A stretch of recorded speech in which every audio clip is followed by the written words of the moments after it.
জয় কৃষ্ণগুৰু আন্তঃৰাষ্ট্ৰীয় যোগ দিৱস উপলক্ষে মই সকলোলৈ শুভেচ্ছা জ্ঞাপন কৰিলোঁ।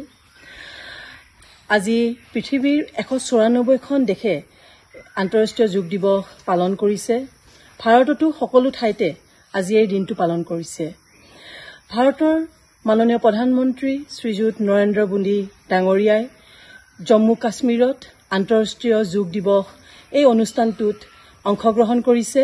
আমি দেখিবলৈ পাইছোঁ মাননীয় প্ৰধানমন্ত্ৰী মহোদয়ে ডিঙিত সেউজীয়া গামোচাখন লৈ আজি এই দিৱসত অংশগ্ৰহণ কৰিছে। আমি সমূহ অসমবাসী তথা অসমৰ বাহিৰত থকা কৃষ্ণগুৰু ভকতসকলেও আমি গৌৰৱ অনুভৱ কৰিছোঁ।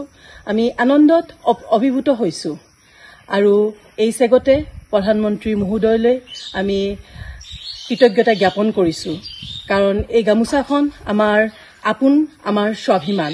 সেউজীয়া গামোচাখনে কৃষ্ণগুৰু মূল সেৱাশ্ৰমৰ যি মূল সেৱাশ্ৰম আছে তাত আমাৰ তাঁতশাল আছে আৰু এই তাঁতশালতে উৎপাদন হয় আৰু সমূহ লক্ষ লক্ষ ভকতে এই তাঁতশালৰ পৰাই এই সেউজীয়া গামোচাখন লৈ যায় আৰু এই সেউজীয়া গামোচাখনে শান্তি, ঐক্য, সম্প্ৰীতিৰ বাৰ্তা বহন কৰে।